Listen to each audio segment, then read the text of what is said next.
Telangana assembly ఎన్నికల్లో ప్రచార హోరు కొనసాగుతుంది. ఇప్పటికే నామినేషన్ల ప్రక్రియ ముగిసింది. అలాగే నామినేషన్ల విత్డ్రా కూడా ముగియడంతో అభ్యర్థులందరూ తమ ప్రచారాన్ని ఉధృతం చేశారు.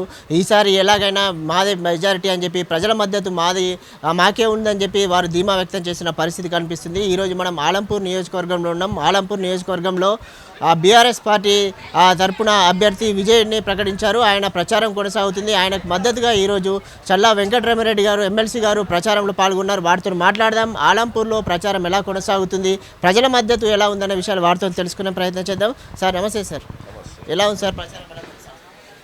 బాగా సాగుతుంది, చాలా బాగా సాగుతుంది. తప్పకుండా విజయం సాధిస్తామని. రాష్ట్రంలో బీఆర్ఎస్ ప్రభుత్వం వచ్చి 9.5 పాలన కొలిసింది. మళ్ళీ ఈసారి బీఆర్ఎస్ ప్రభుత్వం వస్తుంది 100% వస్తుంది, దాని డౌట్ ఏమవుతుంది. కాంగ్రెస్ నాయకులు చెబుతున్నారు ఈసారి ఎట్లయినా మాదే అధికారం అని చెప్పి సర్వేలని చెప్తున్నాయి అంటారు. దీనికి మీరు ఏం సమాధానం? కాంగ్రెస్ వాళ్ళు చెప్పుకుంటారు, వాళ్ళు ఓడిపోతామని చెప్పుకోలేరు కదా, వాళ్ళు చెప్పుకుంటుంటారు అట్లా. ఏదైతే నీళ్లు నియమాలు నిధుల పేరుతో ఏర్పడిన తెలంగాణ రాష్ట్రంలో ఇటు నీళ్లు లేవు, ఉద్యోగాలు లేక విద్యార్థులు బాధపడుతున్నారని చెప్తున్నారు. ఏదైతే తమ అధికారంలోకి వస్తే 6 గ్యారంటీలు ఏదైతే అమలు చేస్తామని చెప్పి తప్పకుండా డిసెంబర్ 9న రాబోయేది మా ప్రభుత్వమే అని చెప్పి రేవంత్ రెడ్డి చెప్తున్నారు. ఈ 6 పథకాలను కూడా అమలు చేస్తామని చెప్పి వాళ్ళు అధికారంలోకి వచ్చే సమస్య లేదు. మళ్ళీ బీఆర్ఎస్ పార్టీనే వస్తుంది అధికారంలోకి, మంచి మెజారిటీతో వస్తుంది. ఈ 9 సంవత్సరాల్లో ఇప్పుడు తెలంగాణ వరి ప్రొడక్షన్లో నంబర్ 1 అయింది. తెలంగాణ స్టేట్ ఫార్మ్ అయినాక పంజాబ్ కన్నా ఎక్కువ మనం. ఎందుకైంది? రైతులకు సాగునీరు ఇచ్చినందుకైంది, రైతులకు 24 గంటలు కరెంట్ ఇచ్చినందుకైంది, రైతులకు రైతు బంధు ఇచ్చినందుకైంది. ఇవన్నీ ప్రజలు గమనిస్తారు. అందరికన్నా తెలివైన వాళ్ళు ప్రజలు. ప్రజాస్వామ్యంలో వాళ్ళే డిసైడ్ చేసేది. మీరు చూడండి డిసెంబర్ 3కి ఎంత పెద్ద మెజారిటీతో బీఆర్ఎస్ పార్టీ గెలుస్తుందో. మళ్ళీ కేసీఆర్ గారు ముఖ్యమంత్రి అవుతారు. కాంగ్రెస్ వాళ్ళు ఇంకా వాళ్ళు చెప్పుకోవాలి, ఇంకా ఏదో ఒకటి చెప్పుకుంటారు కదా, తప్పదు కదా. ఎవరన్నా ఓడిపోతారని చెప్పుకుంటారా? చెప్పుకోరు కదా. ఇక్కడ ఉన్న ఆలంపూర్కి సంబంధించిన కాంగ్రెస్ అభ్యర్థి సంపత్ కుమార్ మాట్లాడుతూ ఆలంపూర్లో అసలు అభివృద్ధి అనేది జరగలేదు. ఉమ్మడి రాష్ట్రంలో ఎలా అయితే ఉందో ఆలంపూర్ ఇప్పుడు కూడా అలా పరిస్థితే ఉంది. అసలు బీఆర్ఎస్ ఆలంపూర్ని పట్టించుకోలేదని చెప్పి తప్పది. ఆయన 5 ఏళ్ళు ఎమ్మెల్యే చేసినాడు కదా, మళ్ళీ 5 ఏళ్ళలో ఏం చేసినాడు ఆయన ఎమ్మెల్యేగా? 2014 నుంచి 5 ఏళ్ళు ఎమ్మెల్యే చేసినాడు ఆయన, 2019 వరకు. ఆయన ఏం అభివృద్ధి చేసినాడు ఆయన అడగాల. తుమ్మిల లిఫ్ట్ ఇరిగేషన్ కేసీఆర్ గారు చేపించింది. ఈరోజు తుమ్మిల లిఫ్ట్ ఇరిగేషన్ ఉన్నందుకే ఆర్డిఎస్కి ఇంతో అంతో నీళ్ళు వస్తున్నాయి. వచ్చే కాలంలో ఆర్డిఎస్ ఇంకా డెవలప్ చేయాలా. ఆల్రెడీ రిజర్వాయర్లకి సీఎం గారు జియో ఇష్యూ చేసినారు. అది జియో ఇష్యూ చేసి కూడా 4-5 మంత్స్ అయింది. ఆ పనులు కూడా ఇమీడియట్ స్టార్ట్ అవుతాయి, ఎలక్షన్ తర్వాత స్టార్ట్ అయిపోతాయి. డెవలప్మెంట్ ఉంటుంది. ఆలంపూర్ నియోజకవర్గం 2 నదుల మధ్య ఉన్నది, కానీ ఆలంపూర్ నియోజకవర్గానికి నీరు లేక పంటలు ఎండిపోతున్నాయని చెప్తున్నారు. దీనికైనా ఇప్పుడు రానున్న ఎలక్షన్లో అధికారంలోకి వస్తే దీనికి ఏమైనా ప్రత్యేక ఏర్పాటు చేసి నీళ్ళని ఈ ఎలక్షన్ తర్వాత బీఆర్ఎస్ పార్టీ అధికారంలోకి వచ్చినాక, కేసీఆర్ గారు మళ్ళీ ముఖ్యమంత్రి అయినాక, మీరు చెప్పేది 100% కరెక్ట్. మేము తుంగభద్ర కృష్ణా మధ్యలో ఉన్నాం.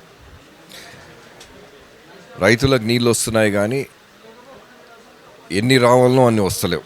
ఈ 2 నదుల మధ్యలో ఉండి మా ఆలంపూర్ తాలూకాలు. అది ముఖ్యమంత్రి, నేను బీఆర్ఎస్ పార్టీ జాయిన్ అయింది పోయిన సంవత్సరం డిసెంబర్లో.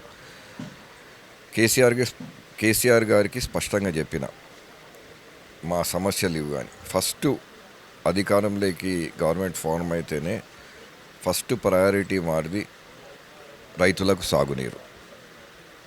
ఆర్డిఎస్ కానీ, నెట్టంపాడు కానీ, టేల్ అండ్ ఆర్డిఎస్ కానీ, ఇవి రైతులకు సాగునీరు నెక్స్ట్ 3 ఇయర్స్లో డెఫినెట్గా ఇంప్రూవ్ చేస్తాం. డెఫినెట్గా ప్రతి ఎకరాకి నీళ్ళు అందించే కార్యక్రమం చేస్తాం. ఏదైతే ఆలంపూర్ అభ్యర్థి విజయ్ ఉన్నారో నిన్న 2 రోజుల్లో ఒక వార్త చదువుతుంది. ఎందుకంటే ఆయన గవర్నమెంట్ ఎంప్లాయీగా ఉండి రాజీనామా చేయకుండా నామినేషన్ వేశారు. దీన్ని తిరస్కరించాలని చెప్పి కాంగ్రెస్ పార్టీ ఈసీకి ఫిర్యాదు చేసింది.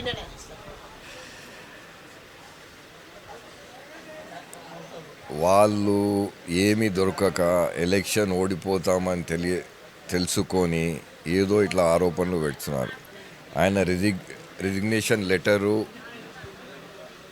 28వ తేదీ పోయిన నెల 28వ తేదీ ఇచ్చినారు. అది యాక్సెప్ట్ కూడా అయింది. ఆ లెటర్ కూడా సబ్మిట్ చేసినాం నామినేషన్తో సహా.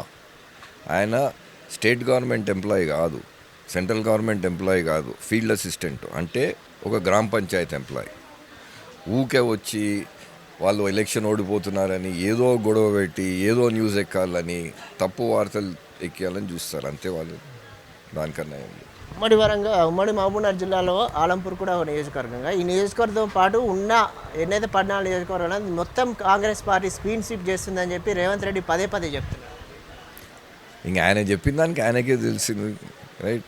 డిసెంబర్ 3వ తేదీ 12 గంటలకు ఈ టైం కన్నా తెలిసిపోతుంది కదా మీకు కూడా.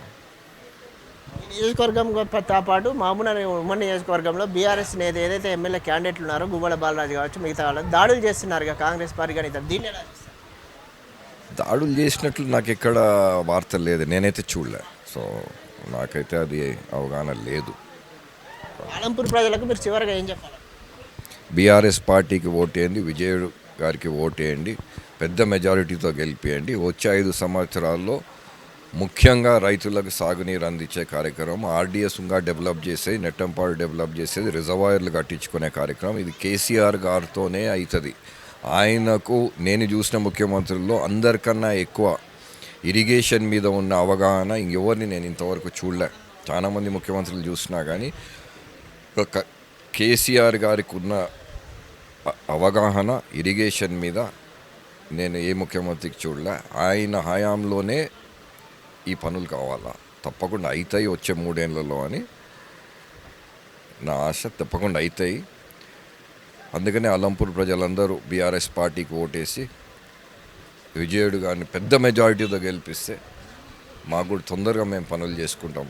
కేసీఆర్ గారు తప్పకుండా ఆలంపూర్ మీరు చూడండి, వచ్చే 3-4 ఏళ్లలో ఆలంపూర్ అభివృద్ధికి చరిత్ర సృష్టిస్తామని తెలియజేసుకుంటాం.